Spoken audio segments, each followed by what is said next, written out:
Your freshman year, your very first collegiate basketball season. You're playing at the Division III level, and in just your third game, you're facing a Division I program. You ball out, putting on a performance that turns heads, even though your team is ultimately dominated, but in basketball, you never know who might be watching. On November 11th, 2021, as the Portland Pilots took on the Willamette Bearcats, David Riley, then in his first year as a head coach, happened to be tuned in to support a friend. What began as a casual night of support turned into this discovery of a hidden gem on the opposing team. Neither Riley nor his hidden gem could have imagined the significance of that night. This is the story of Cedric Coward. Coward hails from Fresno, California, and from the very beginning he dreamed of one day playing in the NBA. Unlike many future pros, his path wasn't paved through early dominance. He started on the freshman team in high school, then moved to junior varsity as a sophomore. Junior at Central High School, he was able to land on the varsity team and averaged 14 points, 5 rebounds, 1 assist, 0.9 steals, and 0.8 blocks per game. By his senior year, his scoring rose to 17 points, along with 4 rebounds, 0.9 assists, 0.5 steals, and 0.7 blocks. His strong play earned him Tri-River All-League honors. Despite his production, college interest was limited. Back in Oregon, a recruiting coordinator for Willamette head coach Kip Lone came across Coward's tape. Lone's initial reaction summed up his talent right in front of him. "Why are you showing me this? He's too good for us." But with little recruiting attention elsewhere, Willamette extended an offer and Coward accepted.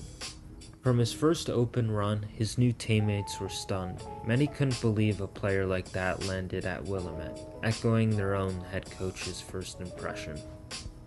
In just his third collegiate game, Coward erupted against Division I Portland, finishing with 24 points, 7 rebounds, and 5 assists. He may have not known it then, but David Riley was watching that night, and the performance sparked legitimate interest. Riley made a point to keep checking box scores throughout the season.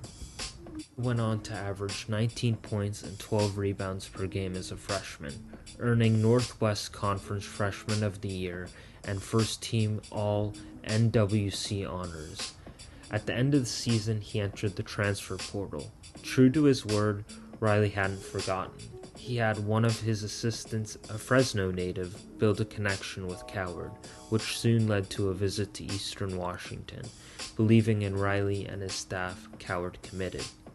Willamette players once wondered how he ended up at their level. Eastern Washington teammates, staff, and some pro scouts were starting to feel the same way.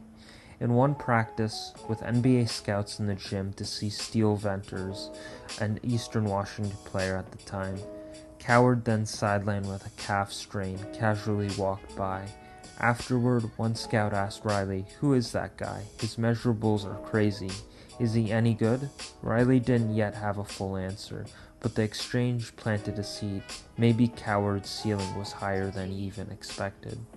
Sophomore at the Division I level, Coward averaged 7 points and 5 rebounds per game, shooting an efficient 68% from the field at 39% from 3 and 34 appearances. The following season, he broke out. He posted 15 points, 6 rebounds per game, shooting 56% overall and 38% from 3. He poured in 30 points against Northern Colorado, blocked 4 shots in a game versus Idaho, and recorded 5 steals against Cal Poly. Junior year, Riley, the head coach who had given him his ticket to play Division I basketball, accepted the head coaching job at Washington State. For Coward, the decision to follow Riley was immediate, stating, "Me being recruited in the transfer portal and stuff, it was cool, but I had my heart set on Washington State and wherever David Riley and the coaching staff were going to go from the very beginning." Fortunately, Cougar fans only got a glimpse of him. A shoulder injury limited him to just 6 games, but in that stretch, Coward impressed, averaging 17 points, 7 rebounds, and 3 assists per game. April 2025, Coward declared for the NBA draft while also entering the NCAA transfer portal and committing to Duke University, keeping his options open. But he remains set on testing himself through the NBA draft process. At the NBA Combine he shined. Coward hit 72% of his aggregate jumpers and drills, including spot off and off-the-move shooting.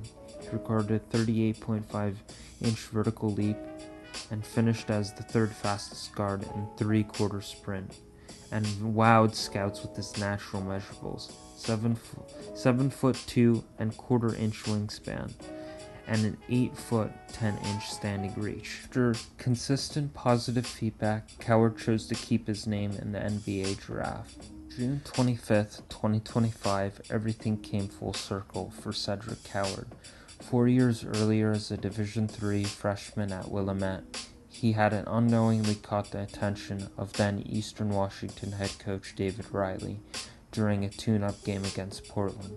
That night, a game most people would have forgotten, quietly planted the seed that Coward could be more than just a small college standout, that he had untapped potential to one day play Division I basketball, and maybe even beyond. Forward to draft night in that same city of Portland, where the backdrop to get to the D1 level became the stage for his biggest breakthrough yet. Coward wasn't just a D1 player anymore. He was an NBA lottery pick, selected 11th overall in the 2025 NBA draft.